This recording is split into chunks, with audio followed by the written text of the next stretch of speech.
যিকরা লিল মুমিনিন, কোরআন মুমিনদের জন্য উপদেশ। বলেন সুবহানাল্লাহ। এদের মাঝে আপনি দেখবেন হারাজন আছে। তাফসীর পড়তে গিয়ে হারাজনের ব্যাখ্যা আমি পেয়েছি দুইটা। এক নম্বরে, হে নবী কোরআন যখন প্রচার করতে যাবেন তখন দেখবেন অনেক মানুষ আপনার বক্তব্য না বোঝার কারণে তারা মন খারাপ করে রাগ করতে পারে। এরকম মানুষ দেশে নেই?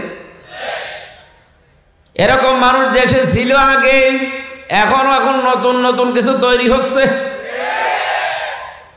ডক্টর মিজানুর রহমান আজহারি শুধু ইঙ্গিত দিয়েছে, কারো নামও বলেনি, যে একদল খেয়ে গেছে আর একদল খাওয়ার জন্য রেডি হয়ে আছে। অনেকে মন খারাপ করে বসে আছে। 48টা নিবন্ধিত দল, কারো গায়ে লাগলো না। আপনার গায়ে লাগে কেন? আপনি কি খাওয়ার জন্য রেডি হয়ে আছেন? জনগণ তো বুঝে ফেলছে। গত পরশুদিন একজন বক্তব্য দিয়েছে এই দেশে, যাকে তো 15.5 বছর কোরআনের কথা বলতে গেলে অনুমতি নেওয়া লাগতো 14 জায়গায়। আমরা যদি আসতে পারি অনুমতি দেব। আরে ভাই, কথাটা বলবেন আমরা জানি, তো কিছুদিন পরে বলতে পারলেন না। আগেই যে বলে দিলেন, মানুষ তো সব এখন চিনি ফেলবে। এমনি মানুষ যেভাবে ইসলামের দিকে ঝুঁকছে আপনি টের পাচ্ছেন। গত পরশুদিনের বক্তব্য তারেক জিয়া সাহেবের, যে জনগণ যদি একবার আবার খেপে যায়, কিসের নাম নিয়ে চলেন আপনি? বাবার নাম পর্যন্ত ভুলিয়ে ফেলবে জনগণ। এই জন্য আমরা সাবধান। আপনি আন্তর্জাতিক জরিপগুলো লক্ষ্য করবেন। আগস্টের 5 তারিখের আগে, ঢাকার মানুষ তো শিক্ষিত মানুষ, আগস্টের 5 তারিখের আগ পর্যন্ত বাংলাদেশে 100 জনের মাত্র 15 জন চাইতো এদেশে কোরআন কায়েম হোক। কয়জন? মাত্র 100 জনের 15 জন। আপনি জানুয়ারি মাসের জরিপ খেয়াল করেন, ভয়েস অফ আমেরিকা এবং আমেরিকার গোয়েন্দা বিভাগের সংস্থা যতগুলো কাজ করে বিশ্বে, বিশেষ করে মাইক্রোসফট, সব খ্রিস্টানরা চালায়, ইহুদিরা চালায়। তারা 257টা দেশের রিপোর্ট দিয়েছে।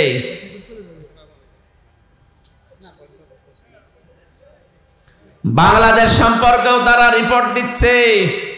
এই দেশে আর 100 জনের 115 জন মাত্র না, এখন 100 জনের ভেতরে 58 জন মানুষ চাচ্ছে কোরআন কায়েম হোক।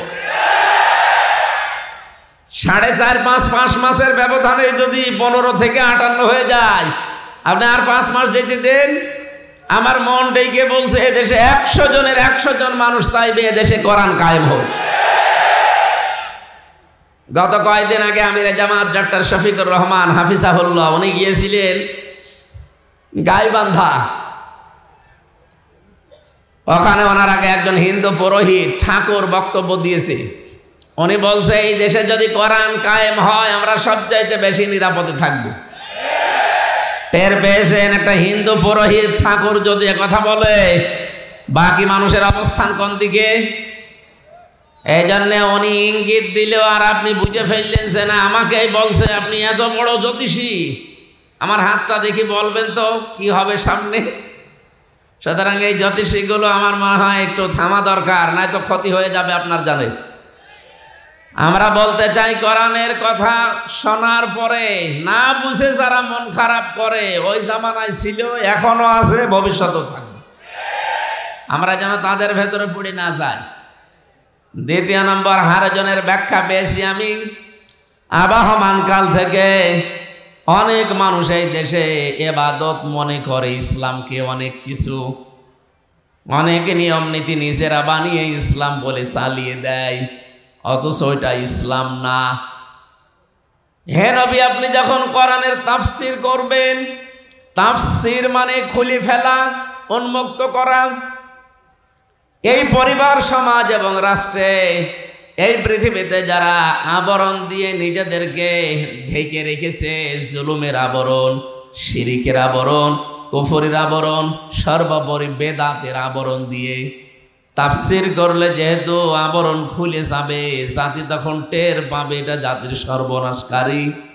এই কারণে ওই মানুষগুলো তাফসীরে বাধা দেবে। এই জন্য এই দেশে আমরা দেখতে পেয়েছি ইসালে সাওয়াব হয়, কোনো বাধা ছিল না। অরস শরীফ হয়, কোনো বাধা নেই। ওরস মোবারক হয়, কোনো বাধা নেই। 63 দিন চলছে নবীর জন্মদিন মৃত্যুদিন পালন করা, কোনো বাধা নেই। বাধা ছিল শুধু এই দেশে তাফসীরুল কোরআন মাহফিলে। বলেন, কারণ ওরা জাতে মাতাল হলো তাহলে ঠিক আছে। ওরা জানতো যে তাফসীর যদি হয় জনগণ কিন্তু জেনে ফেলবে। এই জন্য তাফসীর মাহফিলে সবচাইতে বেশি বাধা দিয়েছিল ওই জামানায় আবু জেহেল। কে? আরো জোরে বলেন। রব্বুল আলামিন ওর কথাটা কোরআনে কোট করেছেন। আল্লাহ পাক জানাতে চেয়েছেন আবু জেহেল হয়তো 1500 বছর পরে বাংলাদেশ নামক একটা দেশে থাকবে না, কিন্তু ওর পেতার তারা থাকবে। আবু জেহেল যা করেছিল কোরআনের সাথে ওর পেতার তারা ঠিক তাই করবে। ওরা ওই সময় বলেছিল ওয়াল গাউফি, শোনা তো যাবেই না, কোরআনের আয়োজন হলেই সেখানে হট্টগোল করে মারামারি গন্ডগোল করে বন্ধ করে দাও। লাআল্লাকুম তাগলিবুন, আশা করা যায় তোমরা বিজয়ী হবে। আবু জেহেল খুব ভালোভাবে জানতো যে আমি যে চেয়ারে বসে আছি চেয়ার অবৈধ। কথা বলে না কেন? আবু জেহেল চেয়ারের বৈধ ছিল না অবৈধ ছিল? এই জন্য আমরা চাই 15.5 বছরে যারা চেয়ারে ছিলেন আপনারা কিন্তু অবৈধ, আপনার নিজেরাও জানেন, কারণ আমরা আপনাকে ভোট দেইনি। আমার 33 বছর বয়স, 92 সালে আমার জন্ম। এই হিসাবে 33 বছরে 18 বছর থেকেও যদি আমি ভোট দেওয়া আরম্ভ করতাম 3 বার ভোট দিতে পারতাম, একবারও পারি নাই। তার মানে এই দেশে ভোট হয়নি। কথা বলেন না কেন? এই 3 বারে যারা এমপি হয়েছেন, মন্ত্রী হয়েছেন, উপজেলা চেয়ারম্যান হয়েছেন, মেয়র হয়েছেন, তারা যদি ভবিষ্যতে কেউ সাবেক এমপি সাবেক মন্ত্রী লেখেন, এটাও একটা অবৈধ কাজ হবে না। আপনি এতটুকু লিখতে পারবেন যে সাবেক চোর, আপনি যেটা ছিলেন ওইটা লিখবেন, অসুবিধা কি? না আরেকটু বেশি করে আমি দিয়ে দিলাম ডিগ্রি আপনার, আপনি লিখবেন সাবেক ডাকাত। আপনি যে ভোট ডাকাতি করেছেন, ভোট চুরি করেছেন, সেটা লিখে দেবেন। মানুষ জানবে যে না একটা মানুষ পাওয়া গেছে। আজকের মাহফিলে যে একজনের নামে দেখছেন না সাবেক লেখা, আপনার নামেও সাবেক লেখা থাকবে আগামীতে, কিন্তু সাবেক সংসদ সদস্য না। আপনি লিখবেন সাবেক ডাকাত বা সাবেক চোর। অন্তত এইটা দেখেও যেন সামনে কেউ এই চুরি করে ডাকাতি করে আর চেয়ারে বসার স্বাদ আর না দেখে। এই কথা বলে না কেন? আমরা চাই এই দেশটাকে যোগ্য মানুষদের হাতে তুলে দিতে। যে মানুষগুলো জীবন দিয়ে গেল, প্রত্যেকের আশা আকাঙ্ক্ষা এইটাই ছিল যে দেশ যারা চালাবে বৈষম্য মুক্ত করে চালাবে। কয়েকটা বলছিলেন না আজকের অতিথি, কত রকমের বৈষম্যের আগেও ছিল, এখনো আছে। সামনে কোনো বৈষম্য যেন না থাকে সেই জন্য আল্লাহ কোরআন দিয়েছেন।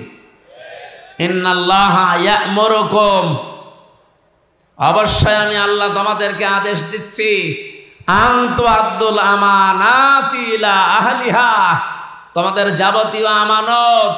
এই যে আমানাত বহু বছর তাফসিরে মারিফুল কোরআন আল্লামা শফি রহমতুল্লাহ আলাইহি আমানাত এ শব্দের ব্যাখ্যায় তিনি দিয়েছেন রায়, ভোট, সিদ্ধান্ত, সমর্থন। সুতরাং যারা ভোটের কথা শুনলে, রায়ের কথা শুনলে অনেকে মনে করে যে রাজনীতির কথা বলে, ধর্ম ব্যবসায়ী, এ কথা এখন বলছে না অনেকে। তাফসির মাহফিলের নামে তারা ভোট চায় মানুষের কাছে। আরে ভাই, ভয়কার ট লিখা থাকলে আমি করবো কি? আমি কি আয়াত বাদ দিয়ে দেব?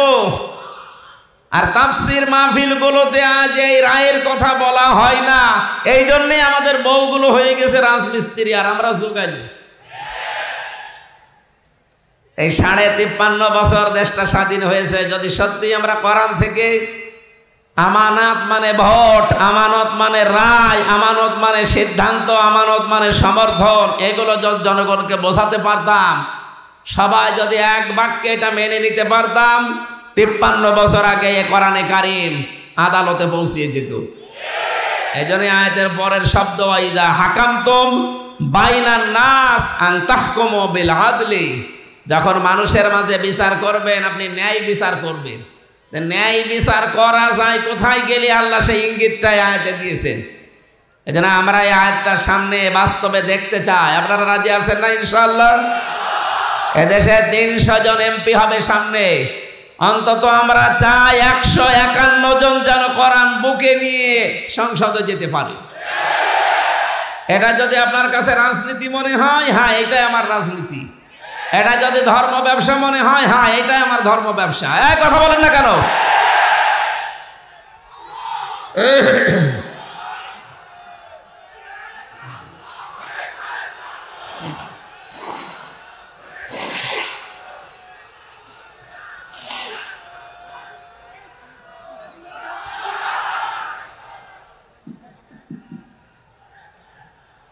আলহামদুলিল্লাহ ভাই, কথা বলার সময় দেবেন।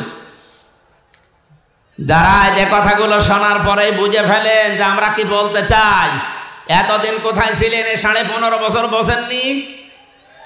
সুতরাং আমরা যা বলতে চাই যদি কোরআন হাদিসের বাইরে যাই, তাহলে আপনি আমাকে বাধা দিতে পারেন মুসলিম হিসাবে, যে না এটা কোরআন হাদিসের বাইরে। কোরআন হাদিসের কথা বললে বাধা দেওয়ার কথা তো আবু জেহেলের আর তার বেতাত্তাদের। আপনি বাধা দিতে আসেন, আপনি কি আবু জেহেল? বলেন।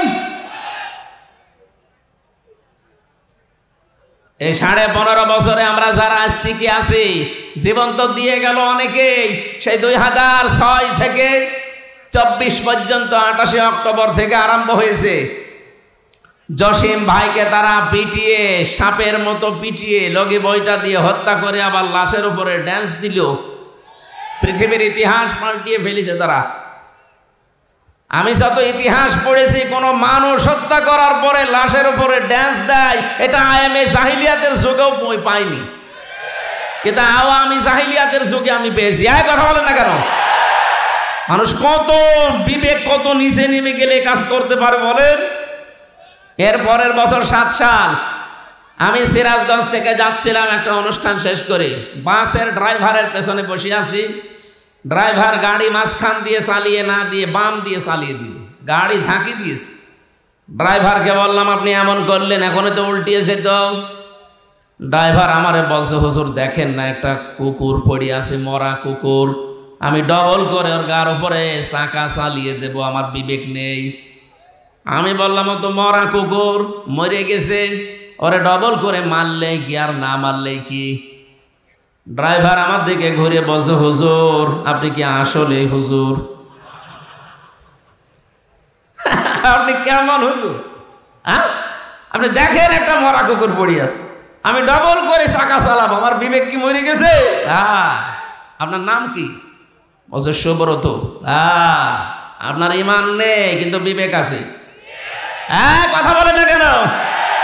আপনার ইমান নেই, আপনার নাম শুনে আমি বুঝেছি যে আপনার ইমান নেই, কিন্তু কি আছে? কিন্তু গত বছর, আজকে তো 7 সাল, গত বছর 6 সালে আগস্টের 28 তারিখে লগি বৈঠা দিয়ে অনেকে আমার জসিম ভাইকে পিটিয়ে মারার পরে লাশের ওপরে ড্যান্স দিল। আশরাফুল মাখলুক আছে, এদেরকে আপনি কি ইমানও নেই বিবেকও নেই? আর পৃথিবীতে যারা বিবেক কাজে লাগায় না, ওয়াজালুর রিজসা আলাল্লাযিনা লা ইয়াকিলুন, সূরা ইউনূসের 100 নম্বর আয়াতের শেষের দিকে আছে। আল্লাহ পাক বলেন যারা বিবেক কাজে লাগাবে না, ভুল সিদ্ধান্ত তাদের উপরে আল্লাহ চাপিয়ে দেবে, যেটা আমরা এই 15.5 বছরে দেখলাম। কথা বলেন না কেন? এই জন্য বিবেক যদি কেউ কাজে লাগাতে পারেন, আপনি পথ হারাবেন না। আগামীতেও যারা আসতেছেন, যে আসবেন, কে আসবেন আমরা জানি না, যারা আসবেন বিবেকটা যেন আপনার কাজে লাগে, নয়তো আপনিও পথ হারিয়ে ফেলবেন। আমার ভাইরা, আমি যে কথা তুলেছিলাম, কোরআনে কারীম যারা শুনতে এসেছি এই ময়দানে, আমরা যারা বলতে এসেছি, দ্বিতীয় হারাজনের ব্যাখ্যা আমি ছিলাম এই কোরআনের কথা সঠিকভাবে তুলে ধরলে ওই মানুষগুলো মন খারাপ করবে, রাগ করবে, বাধা দেবে, যাদের ব্যবসায় ভাটা পড়ার কথা। কারণ কোরআন নাজিল হওয়ার পর থেকে, এদিকে তাকান, এটা নাজিল হওয়ার পর থেকে আজকের এই দিন পর্যন্ত, এখান থেকে কিয়ামত পর্যন্ত এর শ্রোতা যারা, একে শোনে যারা, শ্রবণ করে যারা, 3 প্রকার শ্রোতার নাম আমরা কোরআনে পেয়েছি। 1 নম্বরে যার নাম বললাম আবু জেহেল, কাফের। নাম কি? দুই নম্বরে শুনতে আসতো ওই জামানায় যারা মুনাফিক, তারা বিশ্বাস করতো কোরআন আল্লাহর কিতাব, কিন্তু যখন শুনতে এসে দেখে যে আমার পরিবার যেভাবে চলে কোরআনের সাথে মেলে না, আমার সমাজ যেভাবে চলে কোরআনের সাথে মেলে না, আমি যে রাজনীতি করি কোরআনের সাথে মেলে না, তখন আস্তে করে পেছন দিক থেকে তারা কেটে পড়তো। আল্লাহর ভাষায় তারা মুনাফিক। এক নম্বরে কাফের বাধা দিয়েছে। আপনি দলিল নিতে চাইলে সূরা হামিম সেজদার 26 নম্বর আয়াতে পাবেন। দুই নম্বরে মুনাফিক শোনার পরে পেছন ফিরে কেটে পড়েছে। দলিল নিতে চাইলে সূরা নিসার 61 নম্বর আয়াত। তিন নম্বরে কোরআন শুনতে এসেছে তারা যারা মুমিন। আল্লাহ রাব্বুল আলামিন তাদের চরিত্রের বর্ণনা দিয়েছেন, ইন্নামাল মুমিনুনা আল্লাযীনা ইযা যুকিরাল্লাহু ওয়াজিলাত কুলুবুহুম। আল্লাহর দৃষ্টিতে মুমিন তো তারা, যেই মানুষগুলোর সামনে আল্লাহর নাম উচ্চারণ হলে তাদের অন্তরাত্মা কেঁপে ওঠে। ওয়াইদা তুলিয়াত আলাইহিম আয়াতুহু যাদাতহুম ঈমানা। কোরআনে কারীম থেকে যখন তাদেরকে তেলাওয়াত করে শোনানো হয়, এর মর্মবাণীগুলো বোঝার পরে এই মানুষগুলোর ঈমান যা আছে আরো বেড়ে যায়। ওয়া আলা রাব্বিহিম ইয়াতাওয়াক্কালুন। বাড়ি যাওয়ার আগে তারা সিদ্ধান্ত নিয়ে যায় এই পৃথিবীতে যে কোনো কাজে ভরসা করব কার প্রতি। প্রথম নম্বরে আমরা এখানে ওইরকম শ্রোতা নেই যারা বাধা দেয়, তারা যেহেতু কাফের। আর এখানে কাফের আছে নেই। দুই নম্বরে মুনাফিক শুনতে আসে, কিন্তু যখন দেখে যে না আমার সাথে তো মিলছে না, কারণ আমি সুদ ভিত্তিক অর্থনীতির সাথে জড়িত। কথা বলেন এখানে। ওরা বিশ্বাস করে কিন্তু যে কোরআন আল্লাহর কিতাব, হামজা বানিয়ে বলবে না, ওর বাবার কথাও বলবে না। যখন দেখে যে না এগুলো তো মিলছে না, তখন আস্তে করে পিছন দিক থেকে কেটে পড়ে। আমি খুলনায় জেলেতে 3 বছর ছিলাম। জেলে যাওয়ার আগে আমি একবার খুলনায় এক মাহফিলে সভাপতি আমার কানের কাছে এসে বলছে, হুজুর দিনকাল ভালো না, রাজনৈতিক কোনো কথা বলার দরকার নেই, আপনি এক কাজ করেন, পারিবারিক জীবনে যেহেতু কোনো ঝামেলা নেই, পারিবারিক জীবন নিয়ে কথা বলেন। স্বামী স্ত্রীর ভেতরে কেন গন্ডগোল হয় আর এটা কি করে মেটানো লাগবে আপনি ওইগুলো বলবেন। ঠিক আছে। সূরা নিসা 34 নম্বর আয়াতটা শুরু করলাম যে এই কারণে গন্ডগোল হয় আর এগুলোর কারণে এটা মেটানোর পদ্ধতি আছে এর পরের আয়াতগুলোতে। ও আল্লাহ, আমি জানি না যে ওনার ওই দিন সমস্যা হয়েছে, মোনাজাত করে বাড়িতে গেলাম, খাবার দেবে তো না, মুখ গোমরা করিয়াস। কি কথা বলছে না কেন? বলছো হুজুর আমার বউর সাথে যে আমার গন্ডগোল আপনাকে বলল কে? কে বলবে না? আপনাকে ঠিক কেউ বলে দিয়েছে? আপনি যা যা বললেন আজকে সব আজকে আমার হয়েছে। বলেন তো আমার কেউ বলে দিয়েছিল? বলেছে একজন। কে? উনি 1500 বছর আগে জানিয়েছে যে এই কারণে গন্ডগোল হয়। এখন আপনি রাজনৈতিক জীবনে কোরআনে কারিমে যে নিয়ম নীতি আছে এটা আপনি মানেন না, বলতে গেলে তো আপনার সাথে মিলে যাবে। এখন আমি করব কি? আমি সব জীবন বাদ দিলাম। এখানে 9টা জীবনের কথা আছে। আমি একটা জীবন, যেহেতু সামনে এই জীবনটা আমাদের খুব দরকার, ওই জীবনের 5টা ইঙ্গিত দিয়ে আমরা তাফসীর মাহফিলে প্রবেশ করব। 1 নম্বরে রাজনৈতিক জীবনের নাম শুনলে যেহেতু মানুষ উলট পালট ধারণা করে, রাজনীতি, রাজার নীতি। এ পৃথিবীর রাজাকে, তাহলে ওনার নীতি বাদ দিয়ে আপনি কার নীতি করতে চান? আলেমদেরকে আসলেই বলেন যে হলো রাজনৈতিক কথা বলবেন না। আরে ভাই, পড়া কোরআনে 918 জায়গায় আমি রাজনীতির কথা পেয়েছি। আমার এই ছোট মাথায় যদি এত হয়, তো বড় বড় মাথা যাদের ওনারা তো আরো বেশি পাবে। অথচ কত মানুষ অলরেডি বলেই ফেলেছে যে কোরআনের সাথে রাজনীতির কোনো সম্পর্ক নেই। যাই লোকটা কথা বলেছে, সে যদি আমার সামনে সূরা ফাতিহা শুদ্ধ করে পড়তে পারে আমি মিষ্টি খাওয়াবো। আর যদি পড়তে না পারে আমার মনে হয় ওনারা তওবা করে অন্তত পুনরায় মুসলমান হওয়া দরকার। রাজনীতি একটা ইবাদত। বিশ্বনবী যেহেতু নিজে রাষ্ট্রপ্রধান ছিলেন, রাজনীতি না করলে রাষ্ট্রপ্রধান হওয়া যায় না। কথা বলেন না কেন? আমাদের যিনি আছেন শাহাবুদ্দিন চপ্পু, উনি পর্যন্ত কয়েকদিন আগে কিন্তু ঘোষণা দিয়েছিল যে আমার ঠেলা দিয়ে ফেলা যাবে না, আমি রাজনীতি করা মানুষ। এ কথা বলেছিল না? রাজনীতি না করলে উনিও রাষ্ট্রপতি হতে পারতেন না।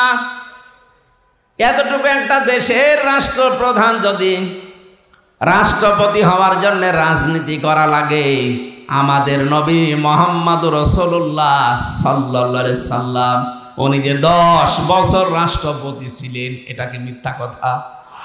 এটা মিথ্যা কথা? তাহলে আমাদেরকে অবশ্যই রাজনীতি সামনে করা লাগবে। নবীর উম্মত দাবি করলে মাস্ট বিয়ে পথে আসাই লাগবে আপনাকে। আপনি যাই মনে করেন যেটা দুনিয়ার কাজ হোক, এই দুনিয়ার কাজ দিয়ে আপনার আখিরাতের জান্নাত তৈরি হবে। এবার আমি শুধু পয়েন্টগুলো বলছি। এই পৃথিবীতে কেউ যদি রাজনীতি করতে চায়, নেতৃত্ব দিতে চায়, নেতা হতে চায়, কোরআনে কারিম পোড়াটা পড়ে আমি 5টা গুণাবলীর কথা পেয়েছি। 1 নম্বরে রাজনীতি করতে হলে তাকে জ্ঞানী হওয়া লাগবে। কি হওয়া লাগবে? সূরা বাকারা 247 নম্বর আয়াতে এই তথ্যটা আছে। ক্বালা ইন্নাল্লাহা আসতাফাহু আলাইকুম ওয়া যাদাহু বাসতাতান ফিল ইলমি ওয়াল জিসম ইলা আখিরি আয়াত। এখানে হযরত দাউদ আলাইহিস সালামের কথা যদিও বলা হয়েছে, আমি তাফসীরের ভেতরে পড়েছি, যারা কিয়ামত পর্যন্ত দুনিয়ায় নেতৃত্ব দিতে চায়, প্রথমেই তাদের 2টা কোয়ালিটি থাকতে হবে। 1 নম্বরে শরীরের শক্তি থাকা লাগবে, 2 নম্বরে জ্ঞান থাকা লাগবে। আপনি তাকান তো আমাদের দেশের দিকে যারা রাজনীতি করছে, ওল্ড হয়ে গেছে। বিশেষ করে এই যে হিরো আলম, এর ঠেলা দিলে পড়ে যাবে না, শরীরে কোনো শক্তি আছে। 2 নম্বরে জ্ঞান। আমরা এমন জ্ঞানী নেতা এই দেশে পাই যারা বলে আগামীকাল ঈদুল আজহার জানাজার নামাজ অনুষ্ঠিত হবে। এই যদি জ্ঞানের বহর হয় নেতা, এর তো রাজনীতি করা যায় না। এক কথা বলেন না কেন? নেতা হওয়ার কোয়ালিটি বলছিলাম 5টা। আপনাকে শক্তিশালী এবং জ্ঞানী হওয়া লাগবে। আমি কি বানিয়ে বললাম এটা? সূরা বাকারা 247 নম্বর আয়াত, 2 নম্বর পারা 19 নম্বর পৃষ্ঠা 14 নম্বর লাইনে আছে। বাড়ি যেয়ে মিলিয়ে দেখবেন, যে কোনো তাফসীর পড়লে পাবেন। 2 নম্বরে পেয়েছি আমি সূরা শুআরা 152 নম্বর আয়াত, 19 নম্বর পারা 12 নম্বর পৃষ্ঠার 5 নম্বর লাইনে এটা আছে। ওয়ালা তুতিউ আমরাল মুসরিফিন আল্লাযীনা ইউফসিদুনা ফিল আরদি ওয়ালা ইউসলিহুন। এই পৃথিবীতে যারা অপচয় করে আর সীমা লঙ্ঘন করে, তারা নেতৃত্ব দেওয়া জায়েজ নেই। আপনি এই 53 বছরই মিলান তো, যারা এদেশে নেতৃত্ব দিল, কত নেতা অপচয়ের পুরা জীবনটাই ভরা। বলেন, আর সীমা লঙ্ঘন তো না আমি নিলাম না, পুরাটা জীবনই সীমা লঙ্ঘন করে আছে। আরে ভাই, আপনার জন্য তো নেতৃত্ব দেওয়া জায়েজ নেই। আমি যত তাফসীর গর্ব বলছি, এই জন্য শুধু পয়েন্ট বলছি। 3 নম্বরে বেশি আমি পৃথিবীর ময়দানে যারা গাফেল, এটা সূরা কাহফের ভেতরে আছে, 28 নম্বর আয়াতে পাবেন, শেষের দিকে আছে। রব্বুল আলামিন বলেন, যেই মানুষগুলো দুনিয়াতে আল্লাহর জিকির থেকে, আল্লাহর স্মরণ থেকে গাফেল, তাদের নেতৃত্ব দেওয়া জায়েজ নেই, তাদের অনুসরণ করা জায়েজ নেই। 4 নাম্বারটা একটু ঝামেলা, আমি এটা বাদ দিয়ে 5 নাম্বারে চলে গেলাম।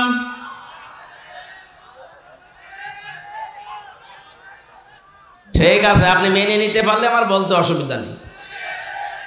মেনে নিতে পারার মতো এরকম সৎ সাহস আছে কার কার দেখি? আন্দাজে হাত তুলবেন না। আলহামদুলিল্লাহ, আমি সাহস পেয়েছি বলার। ঠিক আছে, আপনি শুধু আমার কথা না, বাড়ি যেয়ে মিলাবেন। সূরা নেসা 5 নাম্বার পারার 2 নাম্বার পৃষ্ঠার 10 নাম্বার লাইনের 34 নাম্বার আয়াতের প্রথম অংশে পাবেন, আর রিজালু কাওয়ামুনা আলান নিসা।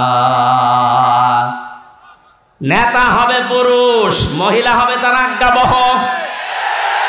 সুতরাং আগামীতে এই 96% মুসলমানের দেশে যারা নেতৃত্ব দেবে তারা পুরুষ হওয়া লাগবে। এ পর্যন্ত থাক। যারা হাত তুলেছেন, যদি এর বড় পুরুষ নেতা বাদ দিয়ে অন্য কোনো জায়গায় ছোটেন, বিশেষ করে রওশনের সাথে দিকে, আমি আর বাকিটা বলতে পারবো না। সুতরাং আপনি সাবধান। 5 নাম্বারটা যেহেতু বলি নাই বলে ফেলি। এটা যারা বাকারায় আছেন, প্রথম নাম্বার পারা 18 নাম্বার পৃষ্ঠার 6 নাম্বার লাইনের 124 নাম্বার আয়াতের প্রথম অংশে আছে। রব্বুল আলামিন বলেন, ওয়াইযি বিতালা ইব্রাহিমা রাব্বুহু বিকালিমাতিন ফাতাম্মাহুন্না ক্বালা ইন্নী জাইলুকা লিন্নাসি ইমামা।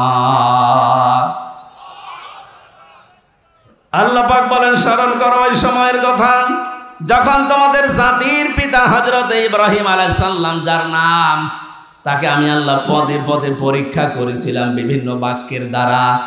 তাফসিরে ফি জিলালিল কোরআন সাইয়্যিদ কুতুব লিখেছেন, হযরত ইব্রাহিমকে আমার আল্লাহ জীবনে 50টা পরীক্ষা করেছিলেন।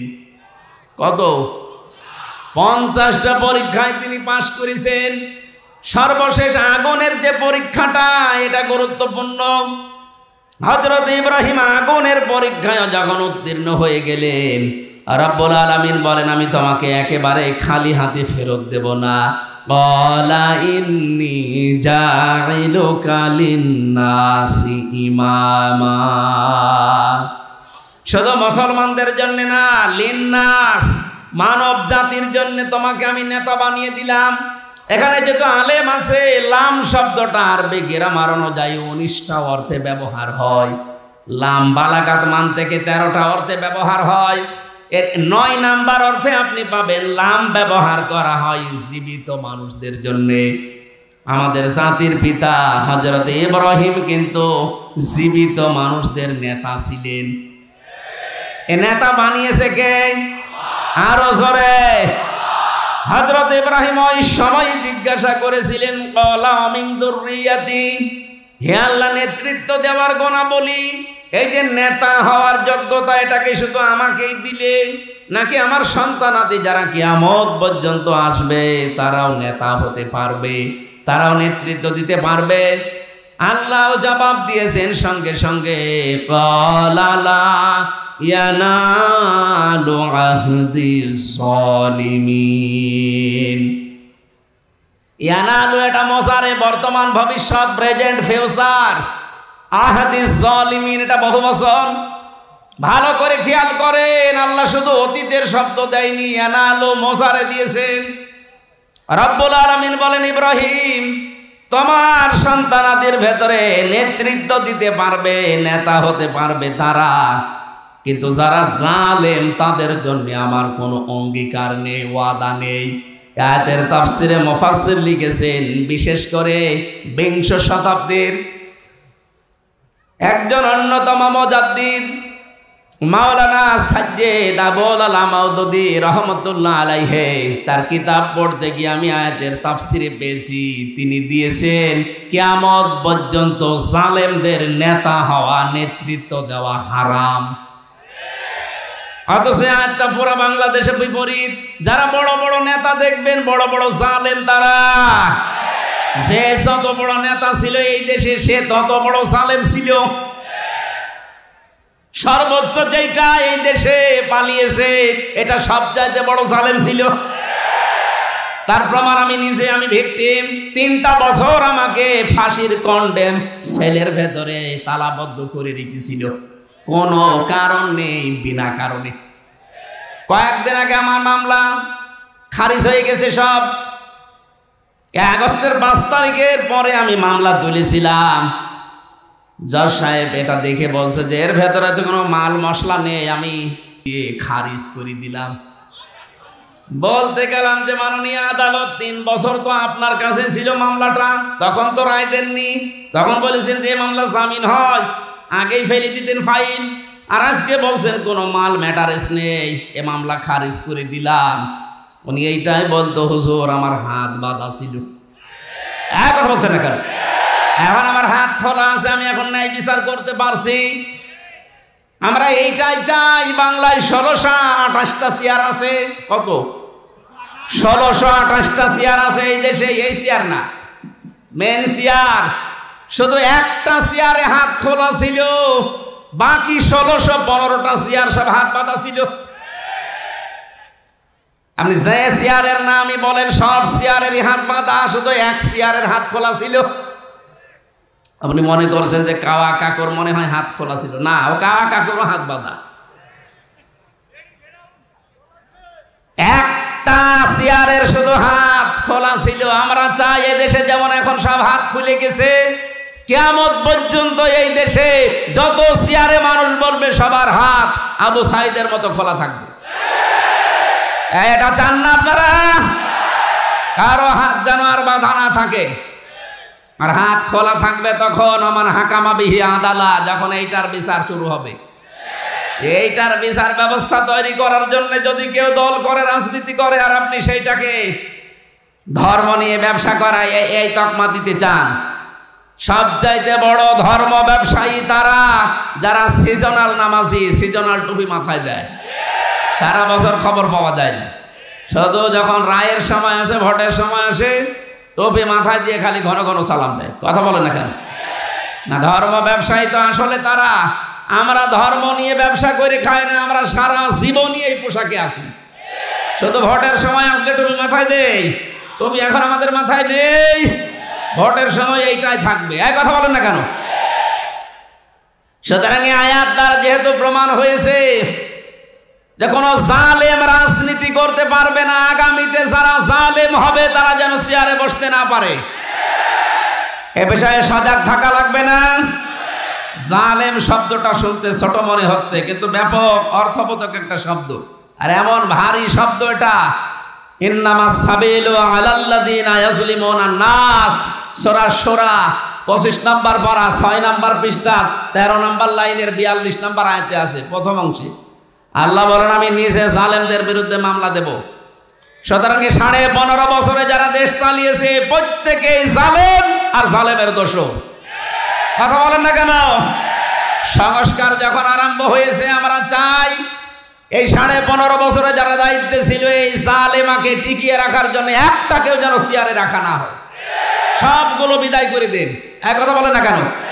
যারা দায়িত্বে আছেন, আমরা চাই শহীদের রক্তের দাম দিতে। 2732 জন মানুষ মারা গেছে, 2780 জন এখনো হাসপাতালের বেদে, এখনো কাতরায়। তাদের আর্তনাদগুলো শুনতে হলেও, অন্তত দাম দিতে হলেও, যারা এই বৈষম্য তৈরি করেছিল তাদেরকে চেয়ার থেকে নামানো এখন সময়ের দাবি। এটা কোনো রাজনীতি না, এটা আমাদের জাতীয় দাবি। এক কথা বলেন না কেন?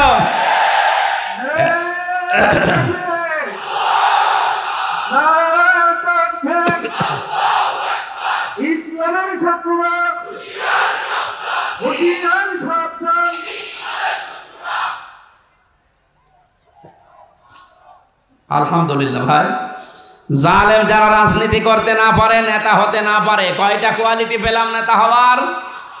আরো জোরে।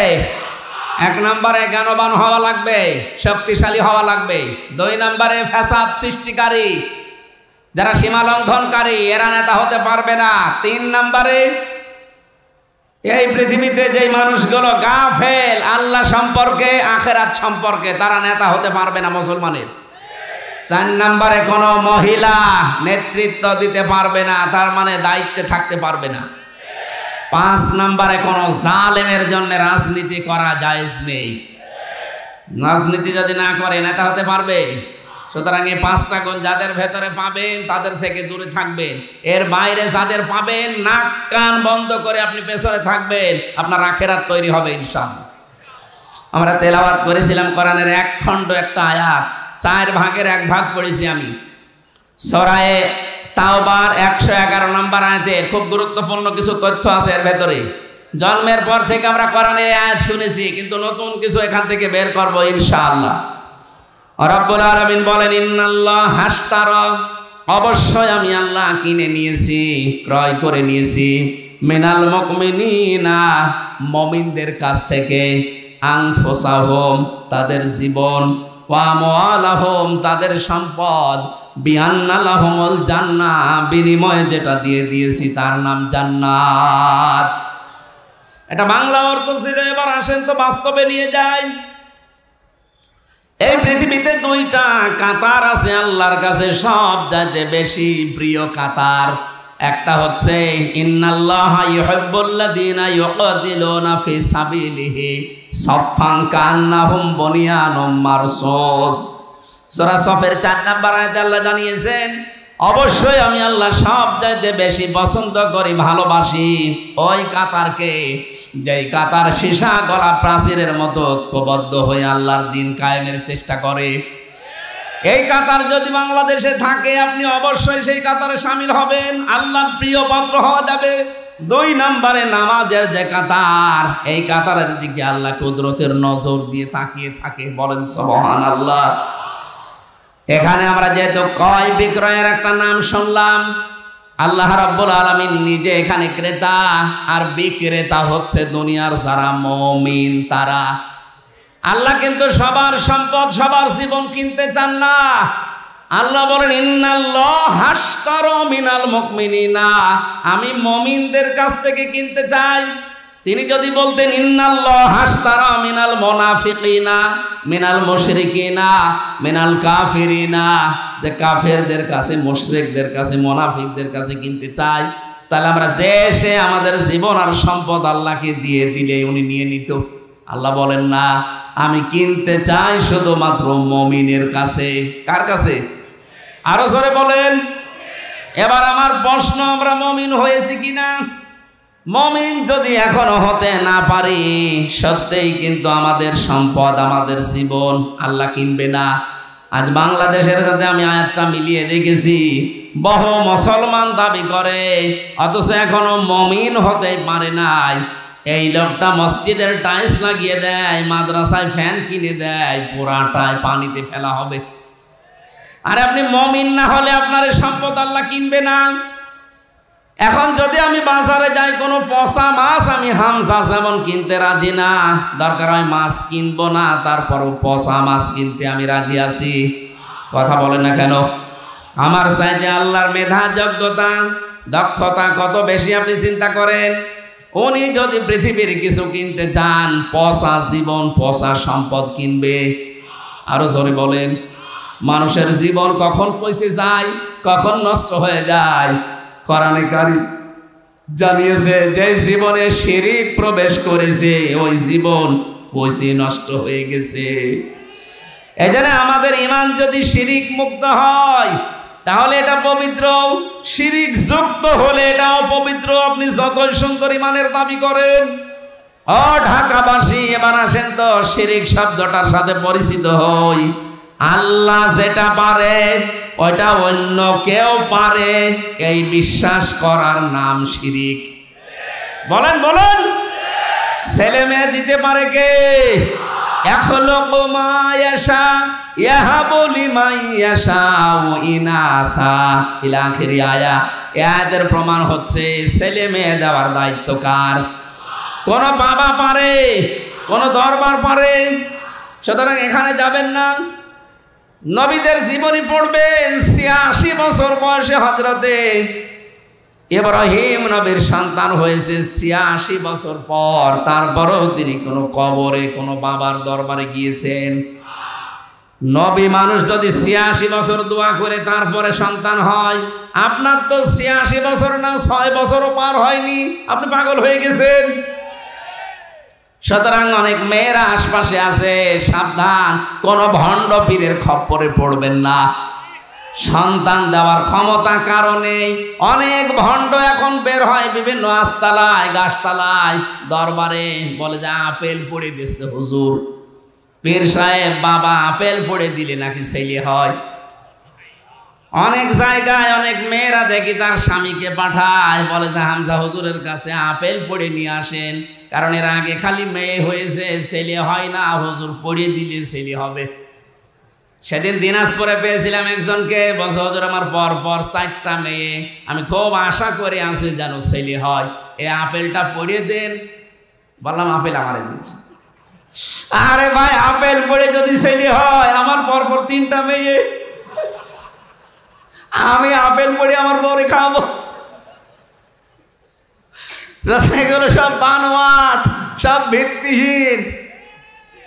কোন মরা বাবা, কোন চিন্তা বাবার ক্ষমতা নেই। অবৈধ কাজ ছাড়া বৈধভাবে আপনাকে সন্তান দিতে পারে। কোন বাবার কাছে গিয়ে যদি বৈধভাবে সন্তান কেউ নিয়ে আসতে পারে, এটা ডাহা মিথ্যা কথা। হ্যাঁ, সন্তান যদি হয়েও থাকে বুঝবেন এটা অবৈধভাবে। এক কথা বলে না কেন? এরকম বহু ভণ্ড বাবার দ্বারা ভণ্ড সন্তান দুনিয়ায় আসছে না? আমি ইঙ্গিত দিলাম, সাবধান থাকবেন। তাহলে শিরকের পয়েন্ট বোঝাচ্ছিলাম যে আল্লাহ যেটা পারে ওইটা অন্য কেউ পারে, এই বিশ্বাস করার নাম কি? আলা লাহুল খালকু ওয়াল আমরু, সৃষ্টিটার আইন চলবে তার। সুতরাং এই পৃথিবী সৃষ্টি করেছেন কে? এ প্রমাণ তো পেয়ে গেলে সূরা আরাফের 54 নম্বর আয়াতের মাঝের অংশে আছে, ইনিল হুকমু ইল্লা লিল্লাহ। সূরা ইউসুফ 40 নম্বর আয়াতের মাঝের অংশে আছে। বিধান চলবে কার? সুতরাং আল্লাহর তৈরি করা এই জমিনে আল্লাহর বিধান বাদ দিয়ে যারা মানুষের তৈরি করা আইন কানুন প্রতিষ্ঠা করতে চাচ্ছেন, আপনি শিরিক করছেন। আর শিরিক করলে মানুষ মুশরিক হয়ে যায়। মুশরিক হলে বিনা হিসাবে বিনা বিচারে জাহান্নামী। এত দলিল দিয়েও যদি কেউ ফিরিয়ে না আসে, আমার মনে হয় ওর কপালে আর হেদায়েত নেই। বলেন তো এই দেশে এখন মুশরিক আছে কিনা? তাহলে আল্লাহ যেটা পারে ওইটা অন্য কেউ পারে। ইয়াকুলুনা হাল্লানা মিনাল আমরি মিন শাইইন কুল ইন্নাল আমরা কুল্লাহু লিল্লাহ। সূরা আলে ইমরান 154 নম্বর আয়াতের মাঝের অংশে আছে, 4 নম্বর পারা 9 নম্বর পৃষ্ঠার 3 নম্বর লাইনে আছে। আল্লাহ বলেন, কাফেররা জিজ্ঞাসা করতো, হে মুহাম্মদ সাল্লাল্লাহু আলাইহি সাল্লাম, আইন তৈরি করতে আমরা কি পারি? আল্লাহ বলেন, নবী আপনি বলেন যে না, এটা তৈরি করার একচ্ছত্র মালিকানা কার? সুতরাং আল্লাহ বাদে আইন তৈরি করা যেহেতু জায়েজই নেই। এই 54 বছর যাদের তৈরি করা আইনে এই দেশ চলেছে, ডক্টর মোহাম্মদ কামাল তার বানানো এই সংবিধান এই দেশ থেকে তুলে দিয়ে কোরআনে কারিমে আল্লাহ একটা সংবিধান দিয়েছেন। সূরা ফুরকান 77টা আয়াত আছে, 73টা ধারা আছে। শুধু এই 73টা ধারা বাংলার সংবিধানে আপনি সংস্কার করে দেন, আল্লাহর কসম এই দেশ থেকে যত অন্যায় দেখছেন সব বন্ধ হয়ে যাবে। স্যার ব্যাখ্যা করছিলেন ফিতনার যত ফিতনা আছে সব দূর হওয়া সম্ভব শুধু এই সংবিধানের দ্বারা। কিসের চাঁদাবাজি করবেন আপনি? এমনি দূর হয়ে যাবে যদি এই 73টা ধারা বাংলার সংবিধানে সংশোধন হয়। যেহেতু সংস্কার চলছে আর 53 বছর আমরা দেখলাম যে কিছুই হয় না, এই হাজার হাজার ধারা দিয়ে আমরা আহ্বান জানাচ্ছি 96% মুসলমানের এই দেশে এই 73টা ধারা সংবিধানে সংযোজন করা হোক। এর পক্ষে আপনারা নেই? হয়তো এই হাত আমাদের মুখের কথা ওনাদের পর্যন্ত যাবে কি যাবে না জানি না, কিন্তু আরো সে চলে গেছে। ইব্রাহিম নবীকে আগুনে দিয়েছিল, ব্যাঙ শুধু প্রসাব করেছিল, জানতো যে আমার প্রসাবে কিছু হবে না, কিন্তু পক্ষে ছিল। আমরাও এই সংবিধানের পক্ষে আছি না? হাত যাদের আছে তুলে ধরেন, ক্যামেরায় ভিডিও হোক ফেরেশতাদের। লিল্লাহি তাকবীর।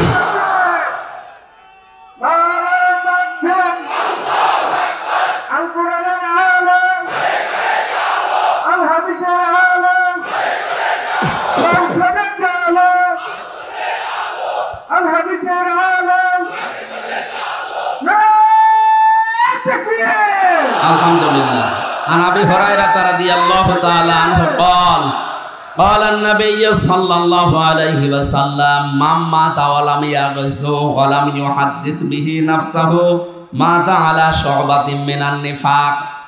বিশ্ব নবীর সাহাবী হযরত আবু হুরায়রা বলেন, যে ব্যক্তি মরে গেল এমন অবস্থায় যে তার মনের ভেতরে আকাঙ্ক্ষা ছিল না যে আমি জিহাদ করব, দিন কায়েম করব। এই সিদ্ধান্ত, এই আকাঙ্ক্ষা যদি কারো মনের ভেতরে না থাকে যে কোরআন বাংলাদেশের সংবিধান হোক, ও যদি মরে যায় ও মুনাফিক হয়ে মরে যাবে। সুতরাং আমরা মুনাফিকি থেকে বাঁচতে চাই না। আরো জোরে বলেন। তাহলে আমার পয়েন্টে এসেছে, আল্লাহ পাক ছাড়া আইন যেহেতু কেউ বানাতে পারে না, সুতরাং আল্লাহর আইন বাদ দিয়ে মানুষের তৈরি করা আইন এই দেশে আমরা কায়েম হতে দেব? বলেন দেব? চেষ্টা করে যাব আমরা মরণ পর্যন্ত। কায়েম হলে কোরআনের আয়াত ভালো, না হলে আমাদের কোনো লস নেই। আমাদের জীবনের শেষ দিন বেতন আছে জান্নাত। কথা বলেন না কেন? সুতরাং জীবনের শেষ দিন পর্যন্ত একটা কাজ করে যাওয়া লাগবে। 500 ফরজ আছে কোরআনের ভেতরে, এটা 1 নাম্বার ফরজ। আনাকিমুদ্দিন ওয়ালা তাতাফাররাকু ফি, দিন কায়েম করো, এ বিষয়ে কোনো ফতোয়াবাজি করবা না, কোনো মতপার্থক্য এখানে চলবে না। সুতরাং যে যাইলে কাজ করছেন, তাবলীগ করেন, পীরগিরি করেন, জিহাদ করেন, যাই করেন, দায়িত্বে আপনার জীবনে এইটা নেওয়া লাগবে যে আমি এই দেশে আল্লাহর কোরআনের রাজ কায়েম দেখতে চাই। এখানে কোনো ফতোয়াবাজি চলবে না ইনশাআল্লাহ।